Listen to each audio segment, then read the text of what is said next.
அனைவருக்கும் வணக்கம். நான் உங்களில் ஒருவர் கல்யாணி. இன்றைக்கி நம்ம என்ன பார்க்க போகிறோம் அப்படின்னு சொல்லிட்டு பார்த்தீங்கன்னா, அரைச்சி விட்ட மசாலா கறிக்குழம்பு எப்படி செய்யலாம்னு சொல்லிட்டு வாங்க பார்க்கலாம். அதுக்கு வந்து மிளகு, சீரகம், சோம்பு, பூண்டு, இஞ்சி இது எல்லாத்தையுமே வந்து எண்ணெயை ஊற்றி நல்லாவே வறுத்து எடுத்துக்கோங்க. நல்லா வதக்கணும். ஏன்னா வந்து இது வச்ச வளர்ச்சி போகணும், அதுக்காக வந்து வதக்கணும். அதுக்கப்புறம் பட்டை லவங்கம் அந்த பேக்கெட் இருக்கும் இல்லைங்களா, அதையும் போட்டு நம்ம வந்து நல்லாவே இதை வந்து எண்ணெயிலே ஃப்ரை பண்ணுறோம். இது வந்து ஒவ்வொரு ஸ்பூன் எடுத்துருக்கோம். எல்லாத்தையும் இப்போ மிளகு, சீரகம் எல்லாத்தையும் ஒவ்வொரு ஸ்பூன் எடுத்துருக்கோம்.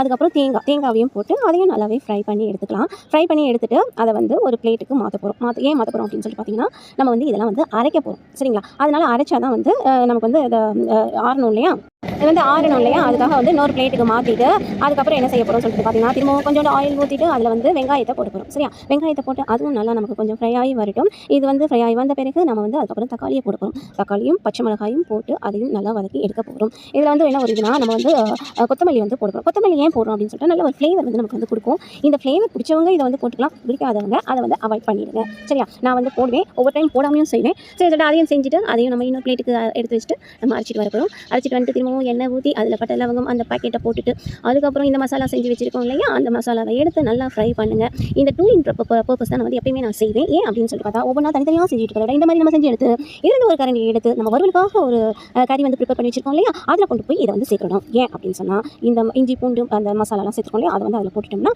அதுக்கு தேவையான மசாலாவை போட்டு நம்ம ஃப்ரை பண்ணிக்கலாம். அதுக்காக தான் இந்த ஒரு இது.